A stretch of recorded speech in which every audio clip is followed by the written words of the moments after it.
Angry old guy. Author and columnist Mark Steyn joins us tonight to marvel at how much rich people hate Trump. It's almost like the same people are always going on about privilege. The more privileged you are, the madder you are about Trump. Why is that? Yeah, that's the way to look at it. Robert De Niro lives better than 99.99% of people in the entirety of human history have ever lived. And he cannot accept that a close election in a 50-50 country didn't go his way. This is deeply bizarre. You mentioned that I'd never heard of these American Icon Awards, and I think it's a faintly stupid title for award. In Australia, they have an award called National Treasure, which again doesn't seem like the kind of thing you get nominated for. I mean, these kind of names are in the gift of the people and the general mood. But if you do actually have something called an American Icon Award, then the guy has to be an icon for all Americans, including the 60-whatever million people who voted for Trump. It's not just the Hollywood partisan Icon Awards. And if I were Al Pacino or anybody else at risk of getting an awards speech prize presented to me by Robert De Niro, I'd start carrying the equivalent of an organ donor card saying, in the event that I get nominated for a prestigious award, I don't want Robert De Niro coming and giving the speech because he talks about Trump for 7 minutes and then says, oh, and by the way, here's a statue for Al Pacino. This is ridiculous. This is beyond derangement. He has actually become more insane than Travis Bickle in Taxi Driver. Well, what's interesting, though, usually, the revolutionary spirit is aimed upward, give the finger to the man.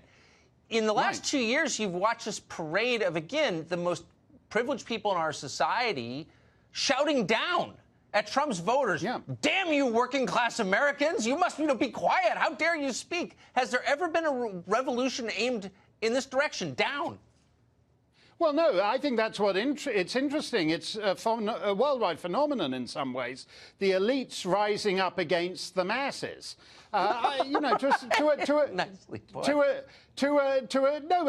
think that's actually true. I think I saw something of it with Mrs. Thatcher in the United Kingdom, where essentially privileged, elite, artistic people just regarded her as vulgar and lower class in the same way that they do with Trump. But the fact is, they're killing themselves. There's a book out at the moment, White, by Bret Easton Ellis, as you know, the novelist of American Psycho.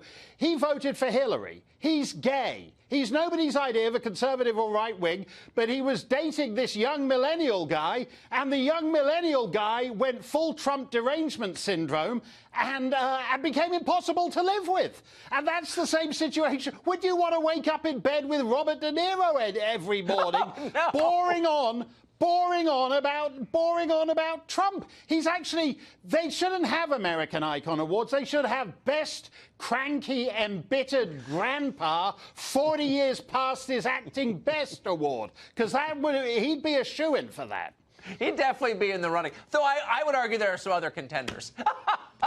Yeah, no, it's a crowded field. And it's not even an age thing, as we saw with Bret Easton Ellis's insufferable millennial boyfriend. It goes right, it spans the ages among the Hollywood elites.